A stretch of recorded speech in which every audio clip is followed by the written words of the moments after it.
Sorry. Guys, how is this for a video setup? Assalamu alaikum. The lighting's good.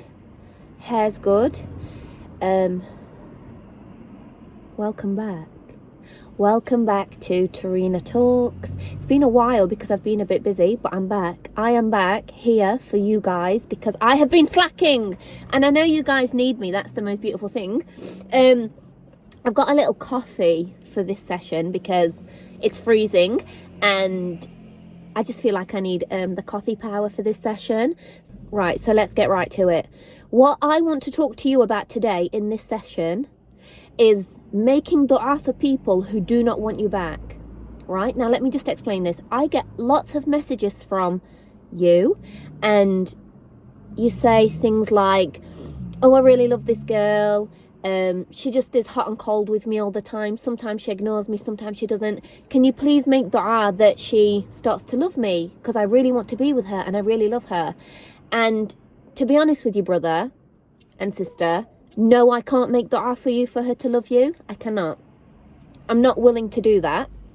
And the reason I'm not willing to do that is because if you find yourself in a situation in this temporary worldly life where you are loving someone more than they love you, or you're fighting for their attention, or you just tolerate them making you feel like absolute crap, that is not someone that you should want to be with, let alone ask Allah subhanahu wa ta'ala to make you be with them. You should not want to be with somebody like that at all. Why? Let me give you an example. Let's say this girl who hardly texts you back, she's hot and cold with you, she treats you like an idiot, she's not bothered with you, she's nasty to you when she's around. I've seen it happen. Now, let's say, by some miracle, this girl is like, do you know what, I'm going to marry him, and marries you.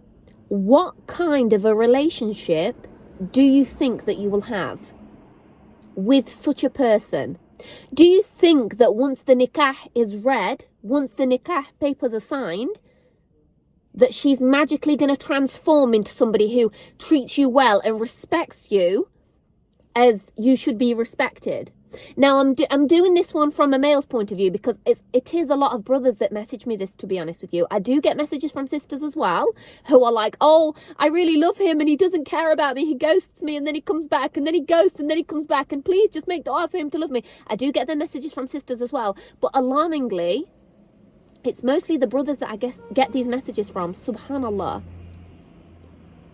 But going back to what I was saying, brother, do you think that once you've miraculously read your nikah that she's going to respect you or love you or stop ghosting you or treat you as you're supposed to be treated?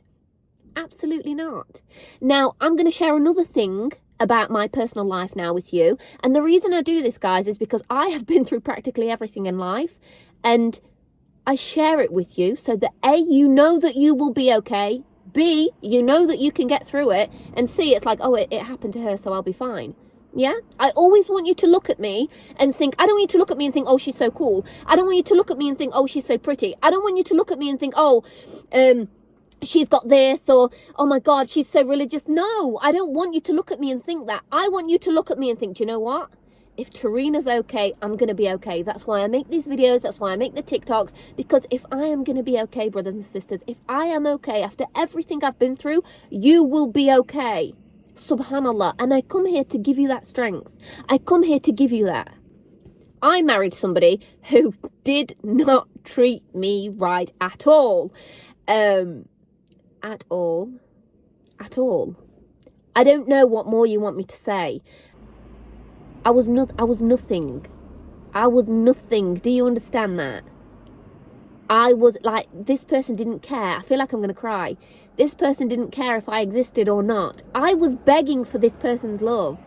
Subhanallah, why have I got tears in my eyes? I literally lived for that person's existence. Begging for that person to love me. Subhanallah. We got married, and what kind of marriage do you think I had? What kind of marriage do you think I had? Do you think miraculously once the, sorry, I can't fight these back anymore. Give me a second. Bismillah. Woo! Because I've got to go to town after this. Got to go and do my shopping after this, so I'm not having the makeup on. Allahu Akbar. Bismillah. What kind of marriage do you think I had? Do you think that once we had read the nikah that everything was fine and that I suddenly mattered to this person? What do you think the answer to that is? Do you think that once the nikah had been read, he stopped cheating on me? What do you think the answer to that is? Do you think once the nikah was read, he stopped being physically violent towards me? What do you think the answer to that is? I would have given anything for this man to love me. I thought that if I would not be with him, I would die. Yeah? I thought I couldn't live without him. My self-esteem was in the toilet. He destroyed it all because I loved him more than he loved me. I was so skinny that if I showed... My father thought I had an eating disorder. Bearing in mind, they don't know how I'm suffering at home, because I can't tell my dad that, because my dad's the kind of person that will just go around there and whack him in his face. And obviously you love the person that's inflicting such pain on you that I don't want my dad to go around there and batter him. So, you know, we hid these things. And I was so skinny that my dad, the most amazing man in this world, thought that I had an eating disorder. That's how skinny I was. I don't have no pictures from this time in my life. If I did, I would show you. I was painfully thin. And he would still say to me, "You're a fat cow. You're a fat cow." My clothes used to hang off of me.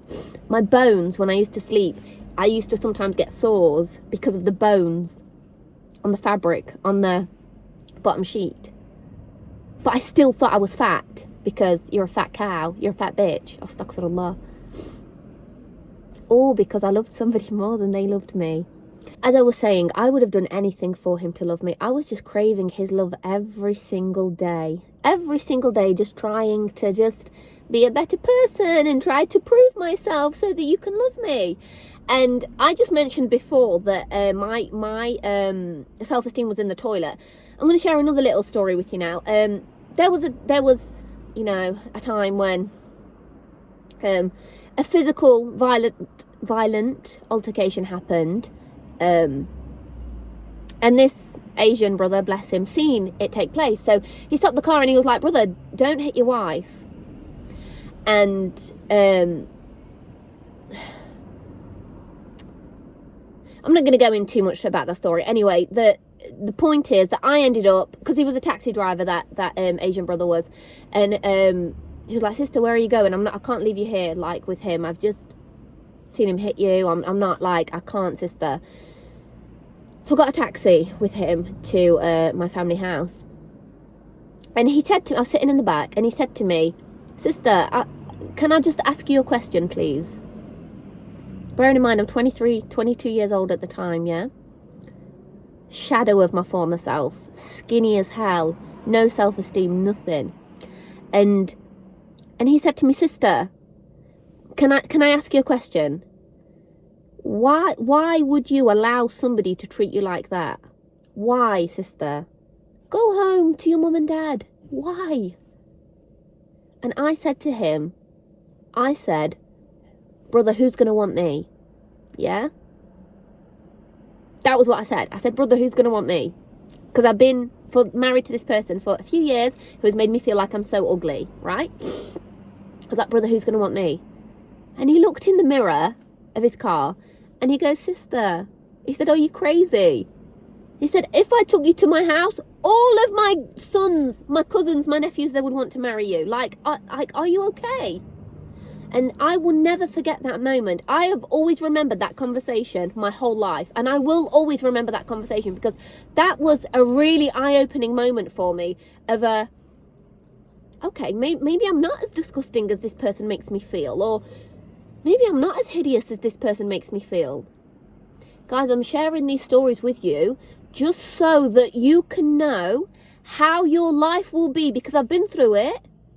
If you settle for that person who doesn't really care about you. or who doesn't really want to be with you, or even if they do want to be with you but they're incredibly mean to you. That's how your life will be. Being mean is not a love language at all. Making someone feel like crap is not a love language at all. Ghosting somebody is not something cool to do. It's not a love language at all. It's not. It's rude. And the reason that people do it is to establish some kind of authority over you and some kind of power over you. Why does anybody want power over their potential spouse? Answer me that. Bismillah, sorry. Delicious. Allahumma barik. Why would you want to have power over your potential spouse? This is not the animal kingdom. It's not. We're together as a team. We're gentle with each other. We might argue sometimes, but I will look after you and I will care for you and I will protect you. We may not see eye to eye every single time, but in them moments when we don't, may Allah give us understanding with each other, and may we approach the situation like humans and not animals. Why would I ever want my husband to feel like he's less than me? Why would you ever want your wife to feel like she's less than you? Why do you try and assert your power over your wife? Why? You're a team. We're a team. Brothers and sisters, I've gone over 10 minutes. Please, please, please, please do not settle for the person who doesn't really care about you. Loads of you message me with this. Loads. Even people who are like, oh, my husband doesn't want me anymore, he's filing for divorce, but I really love him and I can't be without him. I get that you really love him, sis. I get that. Ibn al-Qayyim said, love is like a disease. It is a disease. Love is a disease, my brothers and sisters. And if you love the wrong person, it can be fatal. It can be terminal. May Allah subhanahu wa ta'ala, sorry, I'm really ill. May Allah subhanahu wa ta'ala grant us spouses that we have understanding with. It's hard to get married, brothers and sisters. It's hard, but do not waste it. Do not waste it on the one who doesn't truly care for you, because you deserve more and you're worth more. You're worth everything. At the very least, you deserve a spouse that treasures you. You know, maybe they don't shower you with gifts every day, but you're safe with that person. To feel safe with that person is the main thing. To know that when you tell them a secret, they're not going to go and tell anyone. To know that they're not going to be like ridiculing you to their family. To know that like you ain't got to worry about nothing when that person is around, because everything is safe around them. You find comfort in that person. That's what I'm looking for in a spouse. But I want comfort. I want to know that I'm safe here. This is my safe space. Find me on Instagram. Find me on TikTok. I love you. Every last one of you. Keep me in your du'as, and I will keep you in mine. And assalamu alaikum.